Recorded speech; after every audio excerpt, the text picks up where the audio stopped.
नमस्कार दोस्तों, जय श्री कृष्णा। आप लोग कैसे हैं? उम्मीद करती हूँ कि आप सब लोग बहुत अच्छे होंगे, जहाँ भी होंगे, देश में, विदेश में, प्रदेश में, सब जगह सुखी होंगे, संपन्न होंगे, प्रसन्न होंगे। आप सबके लिए मैं भगवान जी से हमेशा दुआ करती हूँ कि हे भगवान, धरा धाम पे जो लोग भी हैं सभी लोगों को सुखी, स्वस्थ और प्रसन्न रखिएगा। दोस्तों, जैसा कि आप लोग सभी जानते होंगे कि भाद्रपद बीतने के बाद कृष्ण पक्ष की पहली तिथि से लेकर के 15वीं तिथि तक का पितृपक्ष होता है और इसे कृष्ण पक्ष भी कहते हैं। यानी कि इसे क्वार मास और आश्विन भी कहते हैं। क्वार मास और हिंदी में आश्विन भी कहते हैं। आश्विन के पहले कृष्ण पक्ष में पितृश्राद्ध या पितृपक्ष कहा जाता है। इसी तिथि में 1 से लेकर 15वीं तिथि तक जब भी जिसके पूर्वज का तिथि पड़ता है, उनके पूर्वज दिवंगत होते हैं, जब पहली तिथि, दूसरी तिथि, तीसरी, चौथी, 5वीं, मतलब ऐसे लेकर 15वीं तिथि तक, उसी तिथि को जोड़ के यह पितृपक्ष में उस तिथि को उन पितरों का श्राद्ध करते हैं। श्राद्ध में ब्राह्मणों को खिलाते हैं और श्राद्ध कर्म पिंडदान भी करते हैं, बहुत सारा दान भी करते हैं। सब कुछ जानकारी दोस्तों। अब आने वाला है पितृपक्ष। सभी लोग पितरों का तिथि मनाते हैं और पितृ इंतज़ार करते हैं कि हमारे घर वाले हमारे लिए क्या करते हैं। तो आइए जानते हैं कि पितृपक्ष में ऐसा कौन कौन सा काम ना किया जाए कि जिससे हमें पितृ दोष लगे और हमारे पितृ जब भी घर आएँ तो बिना भोजन किए लौट जाएं। इन सभी बातों की जानकारी आपको हमारे इस चैनल पर मिलेगी। बने रहिए हमारे चैनल पर।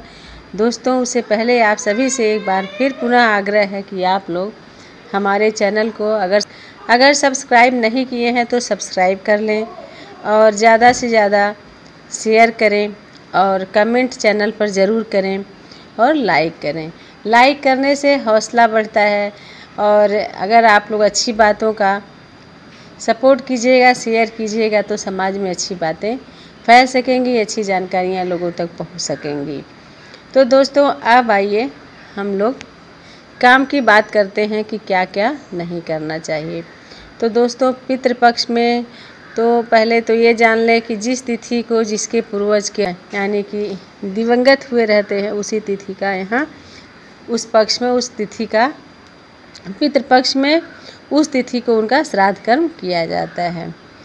और कुछ लोग तो कहते हैं कि हम गया जी में अपने पितरों को बैठाए हैं, पितृदान कराए हैं, पितृ पिंडा पर आए हैं, तो हम अब श्राद्ध कर्म नहीं करेंगे। लेकिन यह बहुत ही गलत बात है। श्राद्ध कर्म हमेशा करना चाहिए। हमारे पूर्वज हमारा इंतज़ार करते हैं कि हमारे घर वाले देखें हमें क्या देते हैं।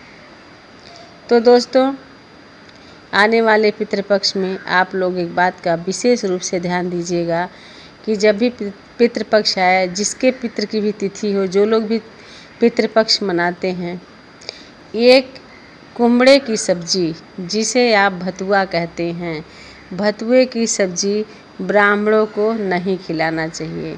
अगर आप खिलाते हैं तो पितृ आपके दरवाजे से आपको श्राप दे करके वापस चले जाते हैं और फिर वो कभी नहीं आते। या जब पितृ श्राप दे के जाते हैं, दुखी मन से घर से जाते हैं, तो उस घर का कभी कल्याण नहीं होता है और पितृ दोष लगता है। तो इसलिए कोहड़े की सब्जी यानी जिसे भतुआ कहते हैं, उसकी सब्जी कदापि न बना के ब्राह्मणों को खिलाएं। दूसरी सब्जी है दोस्तों, हमारे वहाँ तो इसे पत्ता गोभी कहा जाता है, लेकिन अब आप लोगों के वहाँ अलग अलग प्रदेशों में इसका क्या नाम है, आप लोग गूगल पर सर्च करके देख लीजिएगा। इसके नाम को गोल गोल होता है और बंद गोभी भी इसके कहते हैं और पत्ता गोभी भी कहते हैं। दोस्तों, इसकी सब्जी भी हमें अपने पितृपक्ष के श्राद्ध के दिन कभी नहीं बनानी चाहिए और ना ही ब्राह्मणों को इसकी सब्जी खिलानी चाहिए। फिर वही है कि इसे मतलब पितरों को यह कुम्हड़ा यानी कि भतुआ और पत्ता गोभी दोनों की सब्जी बहुत ही खराब लगती है और वह दरवाजे से आपके लौट जाते हैं और अपने कुल खानदान को श्रापित करके चले जाते हैं और लग जाता है हमें पितृदोष। तो उम्मीद करते हैं कि अगर जानकारी नहीं होगी तो अगर जानकारी मिल जाए आप लोगों को तो आप लोग पितृपक्ष में जब भी श्राद्ध कर्म करते हैं अपने पितरों का तो प्लीज़ आप लोग दोनों सब्जी घर में ना बनवाइएगा उस दिन। अगर आपको मेरा वीडियो पसंद आए, मेरी बात पसंद आए, आप लोगों को जानकारी अच्छी लगे तो आप लोग हमारे वीडियो को लाइक, सब्सक्राइब, कमेंट, शेयर ज़रूर कीजिएगा। इन्हीं शब्दों के साथ अपनी वाणी को विराम देती हूँ। फिर मिलूँगी अगले वीडियो में नए टॉपिक के साथ। धन्यवाद।